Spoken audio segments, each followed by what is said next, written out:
What up guys, it's Eric from Beat-Sonic. Today we're going to be working on a 2016 Toyota Prius. We'll be installing a smartphone mirroring interface which allows you to open up applications and display it onto your factory screen, such as Google Maps and any other applications that you want to use in the vehicle. So let's get started by going through all the different products that you will need. The two products that we'll be using from Beat-Sonic is the following: the TVK66EP and also the AVC39. The TVK66EP will provide the video and navigation in motion for the Toyota Prius. So once the smartphone mirroring interface is installed, that we'll be able to actually view them while the vehicle is in motion. And the AVC39 is what allows the video to be inputted to the factory screen. And how this works is it's just all plug and play. This is our factory connectors, and behind here are the RCA connectors, and whatever video and audio you feed in here, it will be displayed to the screen.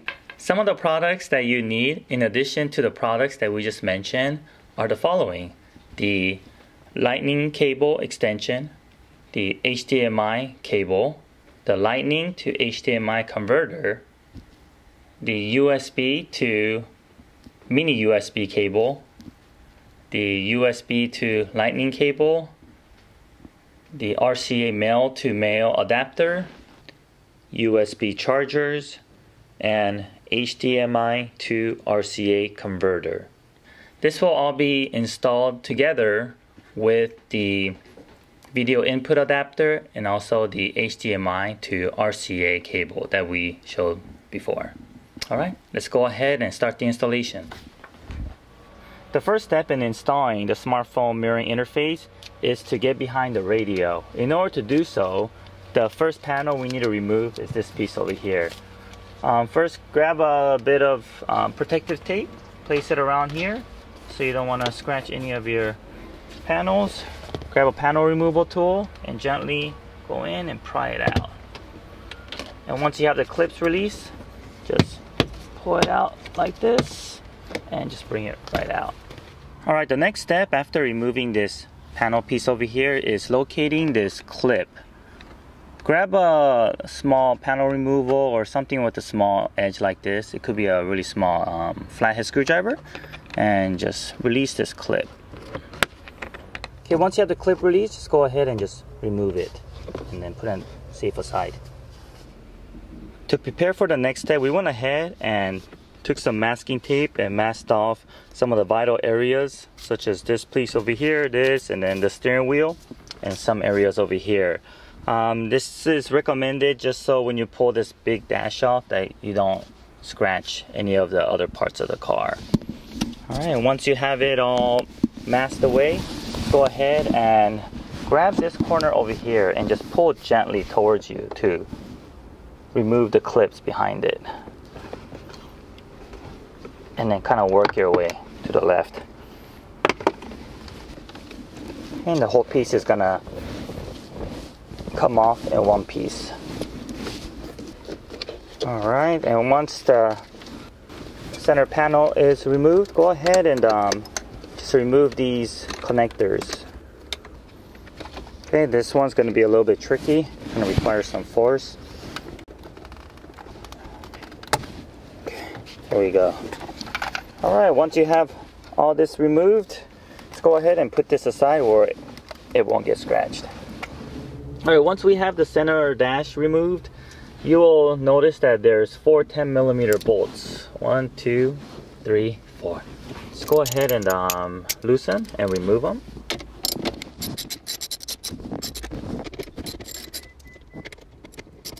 Alright, once all those 4 bolts are removed, you just simply pull out the head unit.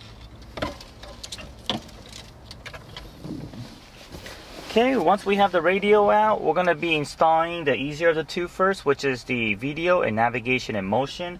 The connector that we're going to be working with is this one over here. So go ahead and remove it, and in place, locate your TVK66, and then connect the connector into the socket.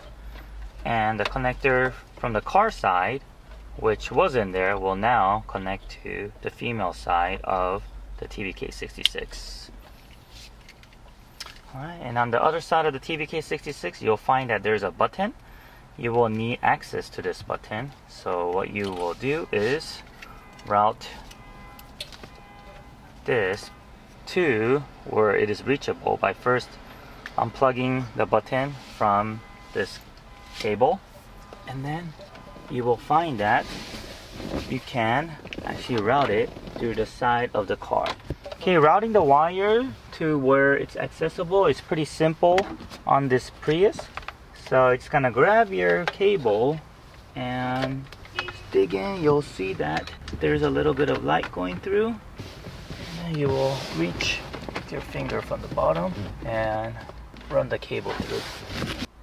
Okay, once you have this cable routed through the back, go ahead and attach your button back, and using the supplied double-sided tape, attach it behind this TVK66 button and place it somewhere around here. And after you place this, go ahead and adjust the cable in the back by pulling it from behind the radio to make your adjustments. Make it nice and tight. Alright, next you'll notice that there's a ground wire attached to the TVK66. We're going to ground it to this bracket right here. So grab a 8mm socket wrench. Alright, and our TVK66 is now set. Alright, the next step is to install our AVC39. How we're going to install it is actually by using the same connector that TVK66 is connected in. So go ahead and disconnect the TVK66 harness from the car side and get a hold of your AVC39, connect it in place to the TVK66, daisy chain it, and the factory side will connect onto the AVC39. So now we have the factory part of the connector connected to AVC39, which is connected to TVK66, which is connected to the radio. It doesn't matter which order you put it in. You could put the TVK66 before the AVC39 or the AVC39 before the TVK66. Alright, after we do that, we're gonna grab a hold of everything else we purchased on Amazon and connect it to this very nicely and clean it up back here. Alright guys, we just took some time to clean up the wires in the back a little bit. We have the HDMI to RCA converter and also the lightning cable to the HDMI converter all connected and hidden away back here. Make sure they don't rattle. And we also took some time to route our lightning cable extension all the way from the side to the front so that we could connect it to our phone. So let's go ahead and carefully put back the factory radio. Alright, looks like a good fit, and we're just gonna screw those 10mm back in. Alright, once this is out, we're gonna put our center panel back on.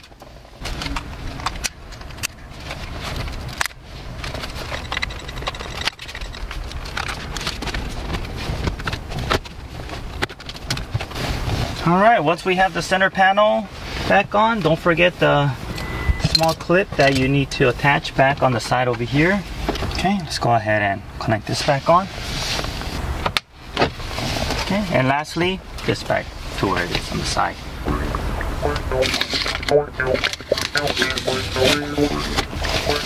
We're at the home menu right now. Let me show you what's different about this after we installed it. Also works just as it shows on the screen.